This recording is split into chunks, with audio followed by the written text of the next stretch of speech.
Hello and welcome to another Cambrian Live. This is our news and updates. My news is that I keep breaking my go live system.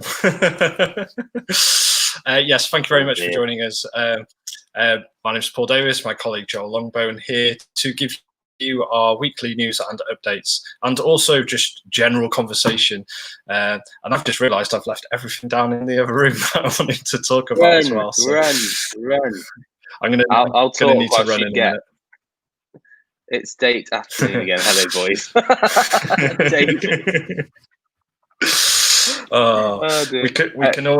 We can always count on David to join in on our conversation. I keep coming up with conversations just to get David to comment. We're going to talk about filters today, David. Let us know your thoughts on filters. Hello, David. Hello, David, as well. Yeah, how's it going? You okay? Yeah. Right, come on then. Let's get cracking. Are you going to run and get your bits? All right. Yeah, I will in a minute. Okay. You're going to have to do the news this week because I've had my hand down, up, a developing machine. Okay. Phew, I'm glad you added context there. That was going to get really awkward really quickly. I just assumed that everyone knew what I was talking about. Oh, dear. Oh, yeah. Hashtag #1 for Joel. So, news, I can see my ears again because I managed to get a haircut. So that's good. So it wasn't quite a #1, but it's pretty short. But my wife is happy, so that's all that counts. So yeah, it's nice to be able to see my ears again. So yeah, not quite hashtag #1 for Joel, but it's back to being some sort of normal instead of some shaggy over. Yeah, like no, it's just horrible. Oh, I'm so glad my hair's very presentable, Joel. Well done. Thanks. So quickly in news and updates. Some of you will only lust after one of these because of the red dot. Leica have just brought out a 40.8 megapixel camera, the M10R. It's really cheap at £7,100. So if you've got a few bits of money floating around, then that's definitely a camera for you with that ridiculously high resolution. So as Paul mentioned as well, he's had his hands in, up, down, sideways in the developing machine, and that's up and running now. So we've put some 35mm through, some 120, and it's all looking lovely. But we're selling lots of film at the moment, so that's really good. So it's nice for that to be back up and running. So if you've got any film that you want developing, drop it in. We're also fully up and running in terms of printing through the lab. That's looking really good. And we did some more fine art printing this week, and the results are stunning. So sharp. The color is looking sublime, and that paper is looking really, really good. So yeah, definitely. If you want any printing whatsoever, drop it in. Or you can email it to us. We transfer, Dropbox, all the other things online. And also we're doing lots of VHS, camcorder, any kind of tapes to DVD or USB, or even online on the cloud. So bring that in. If you've got a whole garage full that you've been thinking for the past 20 years, you might want to get moved over, as everybody else seems to have done, because we've got mountains of the stuff here, which is great.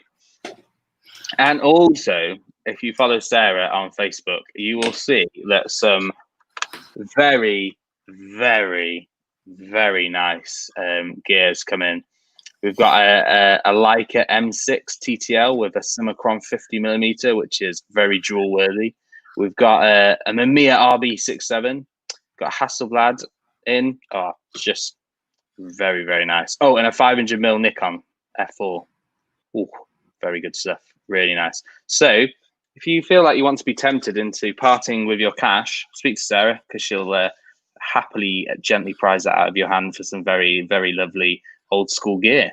So also, as David Metcalf has just said, there has been a new statement from Olympus UK, from JIP, and all is good in the hood, as they might say, the young kids.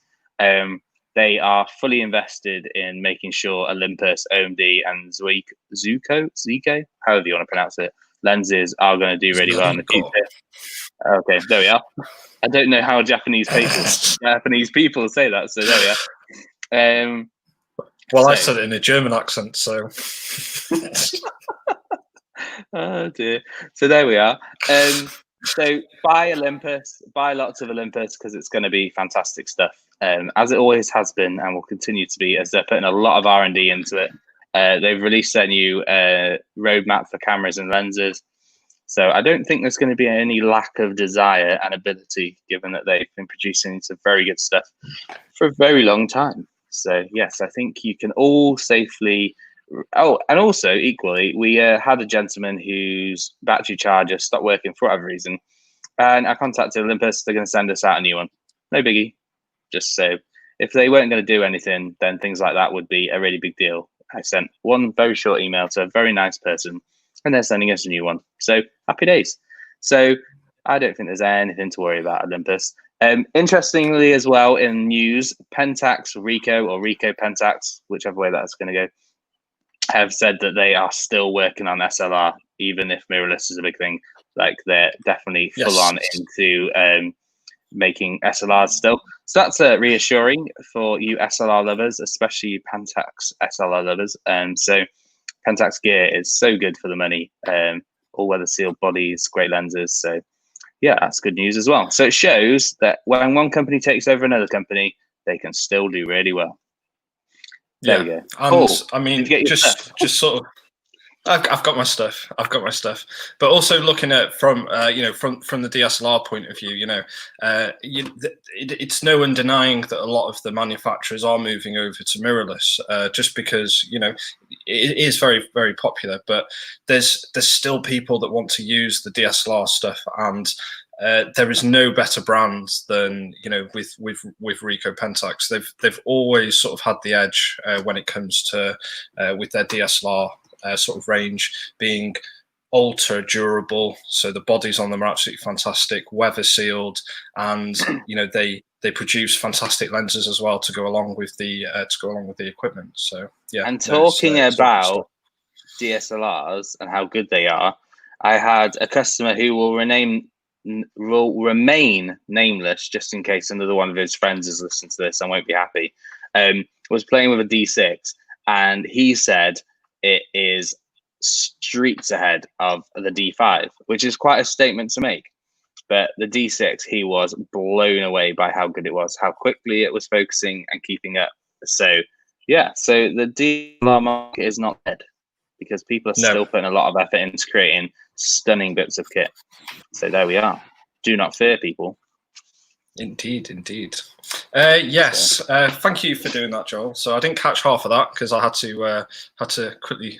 Oh, basically, we're going for more likes. I think it was, we decided likes. So if everybody likes this video, you've got to shave your beard and all your hair. When did that happen? No, literally when I was. Oh, right, okay, that's fine. Just see the like count go up now. I know, because last time we did something like that, I actually made a commitment, didn't I? So. Yeah, David, it's so hashtag #0 for Paul. If you could just sort that out for us, that'd be fantastic. Oh, we've got another like already. Paul's going to be bald as a coot by next Saturday at this rate. Anyway, we wanted to talk today a little bit about filters and whether filters are actually needed anymore. So, I know, very controversial. Quite a statement. But yeah, there's once again we're seeing lots of these new type of cameras come out with even bigger dynamic range, which is potentially we be able to actually do a lot of more editing on the computer than we ever have done before. We're seeing absolutely phenomenal files coming out of the new range of DSLRs and mirrorless cameras, which enable us to do incredibly some really awesome sort of editing. So it's the question is, John's on it. Yeah, is whether we do actually need filters, and there is. And please place your comments in below. Tell me I'm wrong. Please tell me I'm wrong. Oh, Gordon's stepping up there. Yeah. Yes. So it's whether we actually need them. There's lots of different filters that you can actually buy. I mean, first we're going to have a look at probably one of the most important filters, and is quite an easily sort of should I have one? Yes or no. Or is it? I mean, that is the thing. I mean, that's what we're here to sort of talk about today. So, I mean, one thing that we always recommend is putting on protection filters. Okay. So, and once again, it's still people that sort of say, I use protection filters and I don't. For me, and for us as a company, we do recommend using sort of protection filters for that reason. Flipping it. Yeah. So this is a filter that we took off a customer's lens a couple of days ago because they drop the camera in the lens, and they typically like to what I call jump side down, which is they go lens first.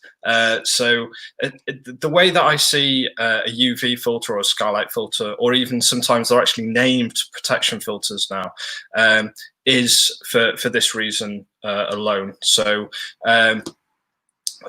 essentially what you're going to be getting is almost like the filter on the front of your lens is acting like a car bumper on your car. So it's designed to take the impact. And if you have a look at how this particular lens is actually shattered, it is dispersed the energy that has been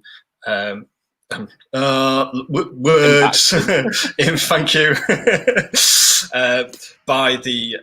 by the camera being dropped, and is dispersed across the whole filter. So it's enabled to take most of that energy and disperse it out, making sure that there's no actual damage to the front of the lens. So it is one good reason. I mean, we're seeing lots of comments come in, so which is wonderful to actually see. But yeah, I mean, the one thing that we do see is that you can it does depend on the quality. Because you can buy a very cheap piece of glass. So here is it's a Harmer one that I've randomly found on the floor. Probably the best place for it, to be honest. Yeah, I mean, Harmer's a wonderful brand. They make lots of awesome accessories, but some of their filters do need a little room for improvement. Thanks, Mark. My wife said that as well. Yes, so we do recommend sort of named sort of branded filters, and depending on the quality of your lens, you sort of need to buy for the quality of your lens. So if you've bought a reasonably priced lens, you'd probably need to buy a reasonably priced filter. If you've bought a very expensive lens, chances are, unfortunately, you're probably going to need to buy a very expensive filter. But it's all sort of in relation to it, and it's just asking that question, do I want to protect the front of the lens? Hoya is the brand that we generally recommend. We're looking at the biggest size in filters at the moment, so we're looking at 82 mil, so probably the biggest that you can actually get. And I saw a 105 the other day. Yeah, they do get bigger. The size of a dinner plate. Massive. But just to give you an idea on price, so this is a reasonably priced one, UV multi-coated. It's going to cost you about £40, and that's to protect the front of the lens. So you're paying £40 to protect the front of your lens. But for the rest of its lens is life, not a sentence. And then you've got things like the Revo. Or the Pro ones, which you can buy from Hoya. These go up into the sort of, on this one, £75. And this is what you'd put on if you're a Canon user, like L series glass, or a Sony user if you're using G Master. So it's one of those. It's one of those filters that is designed for protection. And so it's interesting. Sorry, Paul. Just to pick up on a few of the comments coming through. Yeah, go for it. David says about the manufacturers developing lens coatings, etc., and you only need a protection filter in certain cases. Fully agree. I think it's very useful for people who don't look after their gear or very clumsy.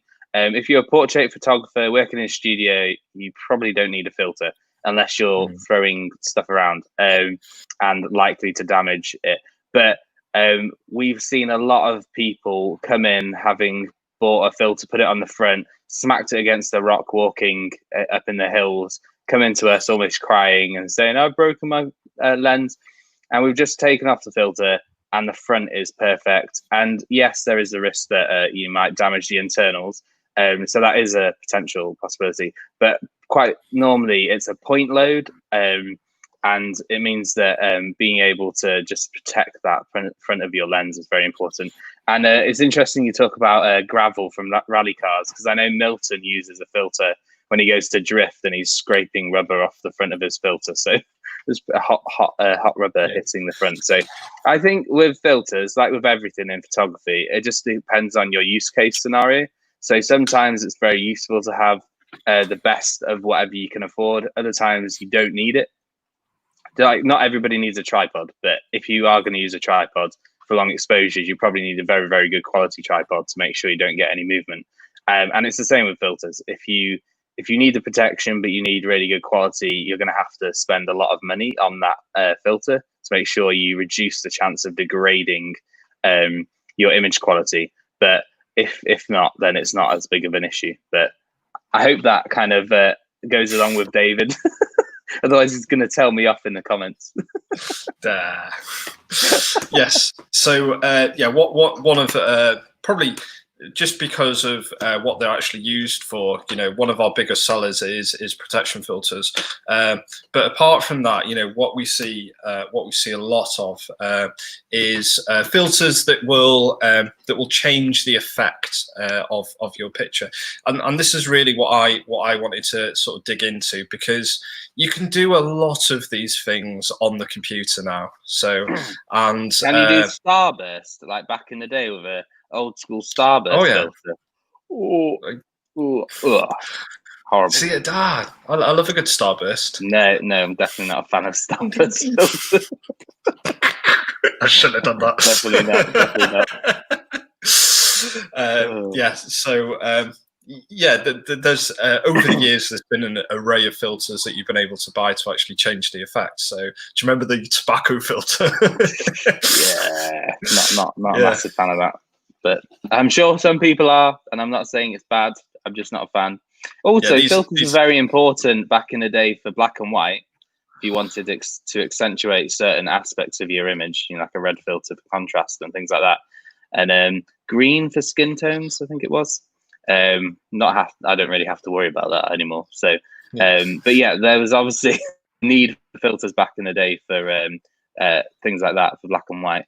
But I think filters are an interest. Arguably, as well, you could have done that in developing if you were developing yourself. So true.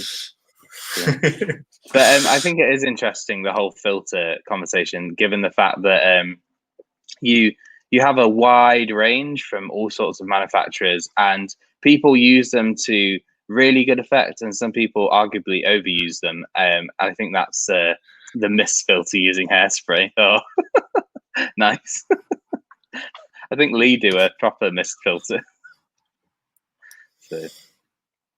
Yeah, so I mean, one of the filters. So I do enjoy actually using filters on the computer. It is generally my personal preference, but I find that there's always one filter that you can't actually achieve within the computer, which is the fourth way that you would control your exposure, which is an ND filter. So I mean, there's no realistically way of getting around of adding another way of altering your exposure.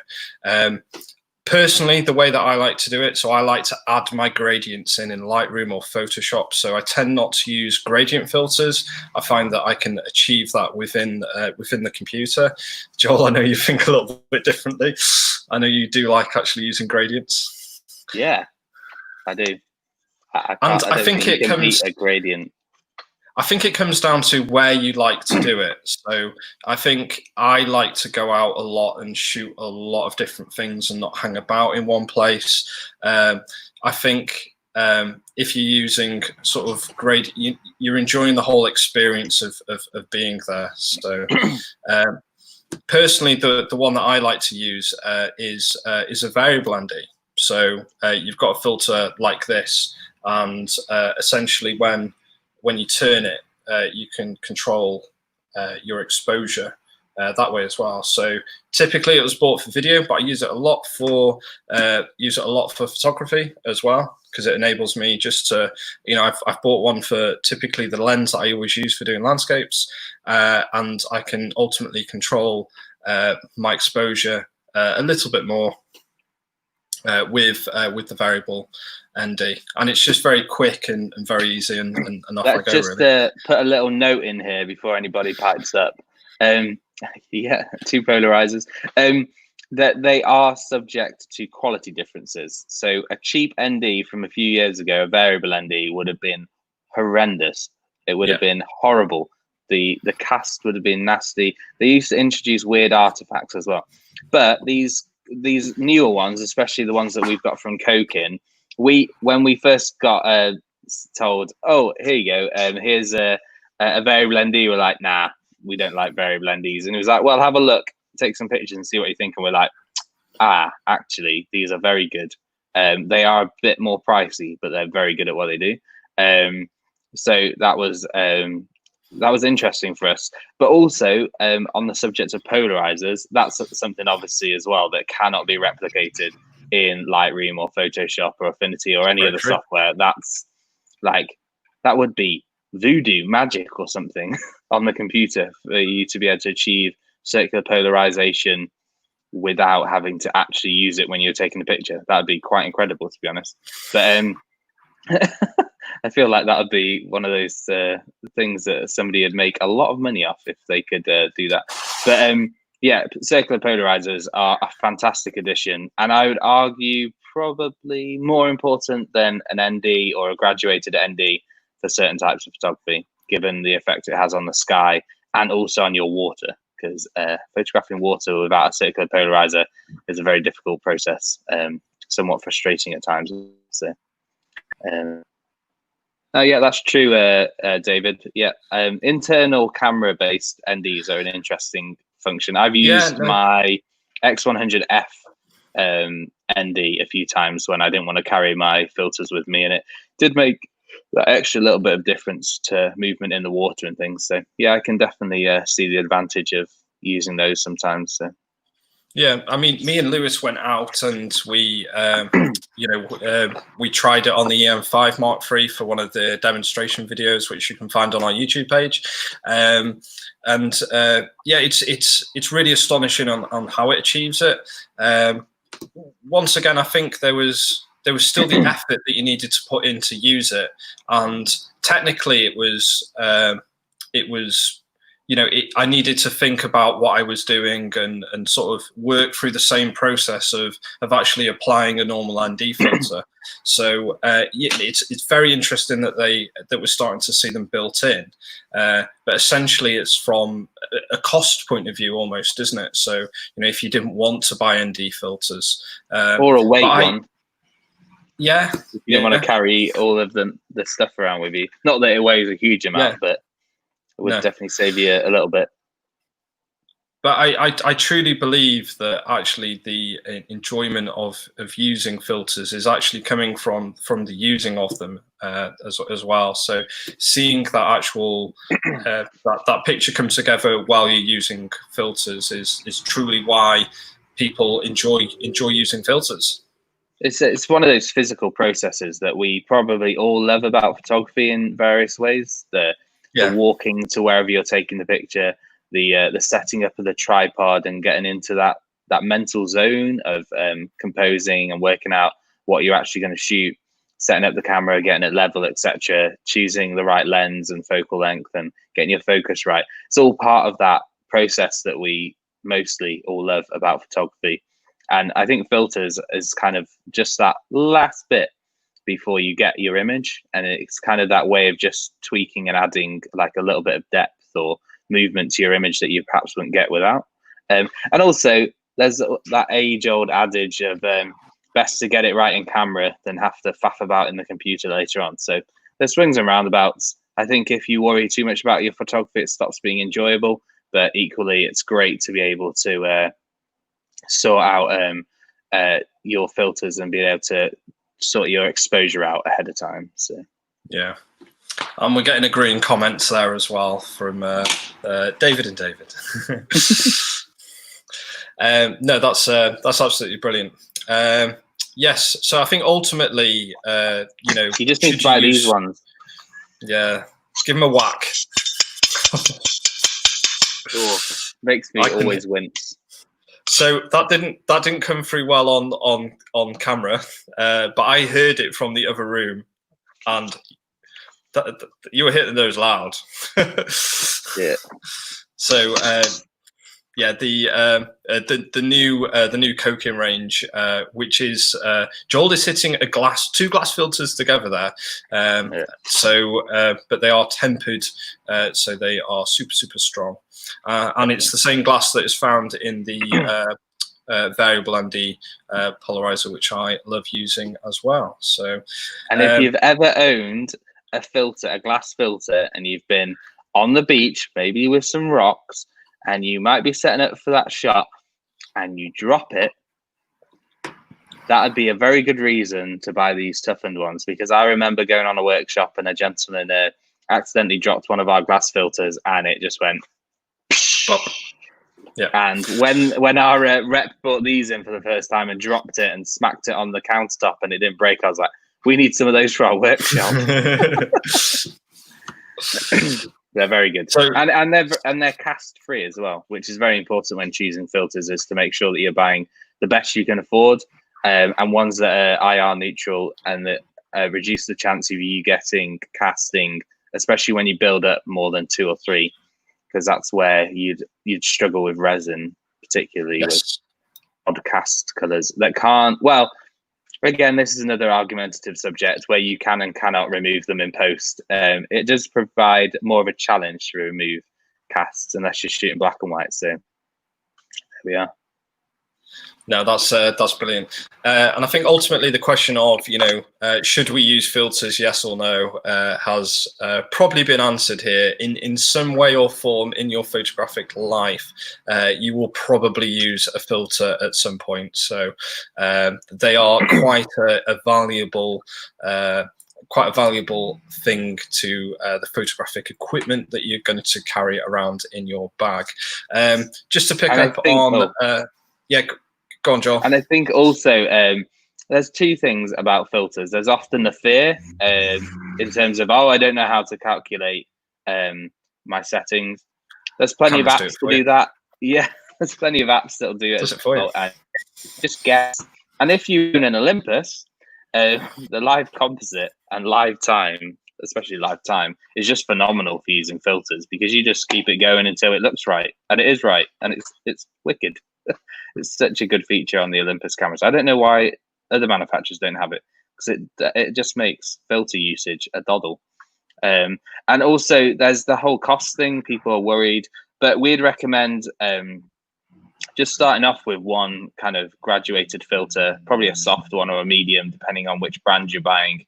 And that'll get you started and help you understand, you know, just a 2-stop graduated gives you a good variation in your kind of sky. And it'll just make it easier for you to see the benefits of it before spending a lot of money on filters, because you can spend a lot of money on filters, but they are very good. So, and they're worth it. You can spend a lot of money in any hobby, though, Joel, to be fair. So. That is true. That is true. Photography is very good at it, though. I think I'm going to get my kids in. I'll get my kids into photography, so they'll never have money for drugs. So. It's one way of doing it. Just to pick up on a comment that we missed before, because we were watching. Tim Pugh, he asked last week and he's asked this week again, have my photos been developed yet? Tim, I don't know if you're still watching live, but I can safely say that we are fully up and running in the lab again. So we're back up and your films have been developed. We're just waiting for them to get printed, which will be done probably on Monday. So if you give us a bell on Monday and we can discuss, because I know we are putting some test films through for you as well. Yeah, that's lovely. Brilliant. David, I love that. That should be a t-shirt. Oh, it's a hobby. I thought it was just a way of life. Yeah, that's definitely gone a t-shirt for sure. Love it. Joel, any final thoughts for this week? No, just a massive thank you to you all. Thank you for your comments, even the interesting ones. And I think it was good to chat about filters and see what other people think. And as with everything in photography, it's all about what you care about using. It's not what we say. We're just here to suggest and help you and give advice. But ultimately, if you want to use a filter, crack on. If you don't want to use a filter, equally crack on. We're not here to tell you the laws and rules of photography. Crack on.